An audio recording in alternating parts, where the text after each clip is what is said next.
Welcome back, my beautiful friends. You're listening to A Moment of Zen right here on 710 WOR, the voice of New York. I am your host, Zen Sams. Now, coming up in our innovation and tech segment, brought to you by Caldwell Soames, we have returning contributor Paul Caldwell, chairman and CEO of Caldwell Soames. And today we are chatting with Detroit bred hip hop artist and entrepreneur NPR Riche Rich, who has achieved community success. Now, Richie just dropped a new single called Live for the Moment, which is now available on Apple Music. And today, Paul is going to help NPR Richie Rich make sense of NFTs and advise him on how these digital assets can be monetized, and as a recording artist, what he needs to keep in mind when dabbling in Web3. Paul will give him insight on how cryptocurrency and all its constituents on the blockchain can help shape a new revenue stream and provide him with direct connectivity to his fans. We're going to chat metaverse, cryptocurrency, NFTs, and all Richie needs to know to come out winning. Now, as they get settled into the broadcast room, let's chat what NFTs mean to the music industry. According to Chainalysis, which is a cryptocurrency research house, an estimated 41 billion was invested in 2021 to create new NFTs, and that amount is actually likely very understated. That's billions with a capital B, an amount almost as large as the entire world market for art and antiques in 2021, and more than 3 times the music industry's total in 2021 revenues for streaming, CDs, vinyl, and digital and customized radio services combined. The vast majority of those NFTs investments so far have been in digital art rather than music. But since music, like art, can be digitized, those eye-popping investments have grabbed the attention of many in the music industry. Depending on who you listen to, NFTs are poised to revolutionize the industry by opening up a new revenue source for musicians that will reduce their reliance on stingy streaming companies, touring, and record label payouts. And here to chat more on this is my expert at hand, Paul Caldwell, and recording artist and social media influencer, NPR Richie Rich. Welcome to the show, superstars. Hey. How's everything? Rich, talk to me. So nice to have you on. Welcome back, Paul. Nice to see you again. Talk to me about Trillionaire Thugs. And for those unfamiliar, Trillionaire Thugs is a collection of 7,777 NFTs, each representing a thug in the hype of the hip hop universe. And with more than 300 traits in this 3D collection, it's actually very diversified and really interesting. How are you involved in this? Yes, I got with the Trillionaire Thugs maybe a month or so ago, and we just partnered up. And what we're basically trying to do is create an online within Trillionaire Thugs as well. They're pretty much going crazy with it. Like they're going with a lot of promotions, a lot of marketing. They're putting it everywhere, and we're just pretty much powering up and connecting the influencers with the art collection, with the metaverse and the NFT world. Understood. So NFTs, simply put, right? An NFT serves the same function as a portable flash drive on which files can be stored, like digital art, MP3s, video game items, documents, and other digital goods or links. Now, assuming that any of those stored digital files are rare or unique, that flash drive itself could become really valuable. Does that make sense? Yes. Okay, so now I'm going to hand this off to you and Paul, and you are going to ask our expert at hand whatever it is that you need clarification on so that this can help monetize your revenue stream in a different capacity. All right, I'll hand it off to you, Richie. All right. One of my first questions was, how does an artist, in your perspective, really make money from a How does an artist really make money from being a part of a collection? From being a part of a collection? I think that's a very good question, and it's not so different if you think about it in the artist perspective as like a compilation record or a compilation CD, the value of that property, the value of that CD, or the value of that record, or in this case, that the value of a collection where the artist is a part of that, needs to be, first of all, it needs to be constructed in a way, architected in a way where there's real value, where you have people, other people on there.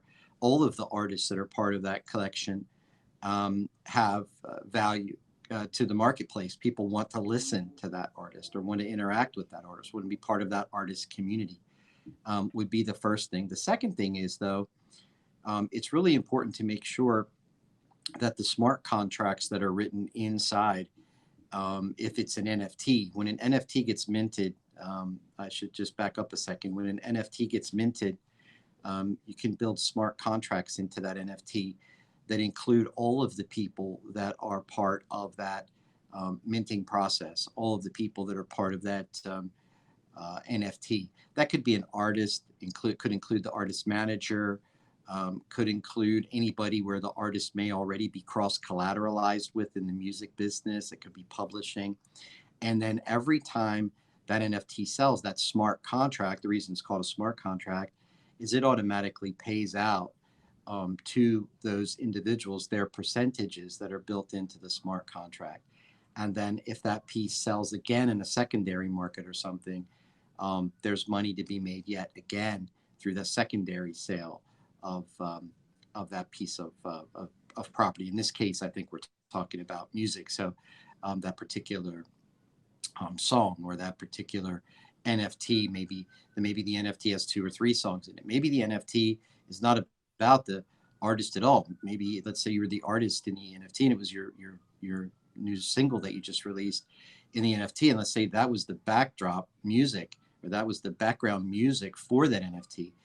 You would still get paid through that smart contract. But you have to make sure those things are in place correctly, because oftentimes it's been a little wild, wild west like out there, and people get left out, or they're not in the smart contract, but their IP, intellectual property, is being used. So I would just say make sure you have some professionals look at it for you and make sure it's done correctly.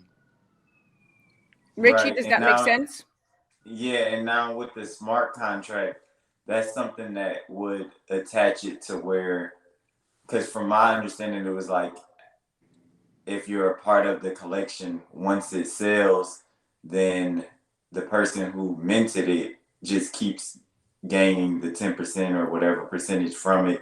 But you're saying with the smart contract, now I would be a part of that as well. So when it sells multiple times, it wouldn't just go to the first minter. That's right, and that's why I mentioned it that way, because there are multiple ways to do it. If you become an artist, back in the old days of music, artists were basically employees of labels. They actually were employed by labels. They were paid a check, a paycheck. We'll pay you $100 to make this song, and this song would go make $10 million, and the artist wouldn't. They were paid their $100. That's it. And then it became more and more mature as an industry, of course. But there's still a bit of that goes on. And with NFTs, you have to make sure you understand how the payments are made inside the NFT. There are these things called smart contracts. Sometimes in the NFT, whoever's minting the NFT controls that. They get paid, and then they would give everybody just a report, basically like old school. They would just say, hey, you sold this much, your percentage is this, here's your distribution, here's your check, right? And I haven't seen much cross collateralization coming in where they give bonuses up, they give advances and stuff, or anything like labels do. But what I have seen are different types of contracts. So it's important to make sure, because a smart contract can pay you directly. You could simply give them your Ethereum wallet, and every single time that piece sells, you make money in Ethereum. And essentially, or and what you're saying to back that up is the peanuts that artists receive from streaming services is a topic that has been really well documented for the last few years. But with all of Right. this, metaverse malarkey, this gives artists complete control, removing middlemen and the fine print from the equation. In addition to all these these recording artists that we see, from Grimes, we've seen like the likes of Post Malone and even Steve Aoki make millions in time, money that would have taken them years to make under traditional structures. To piggyback off what Paul is saying, and of course these insane figures are owed to these artists that are already established in popularity, but it does pave the way for independent artists like yourself to also make a lot of money. And it's not too similar to the age of self-produced CDs, who also sought to cut out the middleman and deal straight with record stores and fans, right? Gig tickets, exclusive NFT, holder only concerts, live streamed interviews, and limited edition albums are just really a few of the commodities that can be minted. But it all circles around the one thing: direct access to fans and complete control of the supply chains and rights. And that's what really Paul is tapping into here. Right. Yeah. No, that all made sense. And I think also, Zen, Thank you. it's for artists, for an independent artist, it's an opportunity to also extend and expand their reach in ways, in unique and interesting ways that they've really never had before. There have been a lot of corporate controls. For example, game manufacturers, people that produce games, game developers. Um, they make a game, and maybe they'll have like a Galaxy Digital or some of these big companies that are out there that make games. Um, at the end of the day, look, they have music in these games. They have all kinds of NFTs are starting to go into these games in that metaverse format. And the interesting thing about that is that if you're a big brand like a shoe manufacturer, let's say a tennis shoe manufacturer, you could put NFT those shoes, put them into the game, and then they could become a commerce engine inside the game, and you could go from game to game and In the cross metaverse. authenticate in the Exactly, metaverse. in the metaverse. But for the artist, the music, it's the same thing. People could choose. Imagine listening to background music in a game from NPR Richie Rich's music here, or you just choose another artist and you have the same game but you have different music, and at the same time it all Right. gets monetized because it can be fractionalized. Any cryptocurrency that you can mint an NFT, and most of it's Ethereum at this point, but there are more. Algorand is coming around. Platforms like OG2D use Algorand instead as far as minting, but they accept payments in anything, not just Ethereum.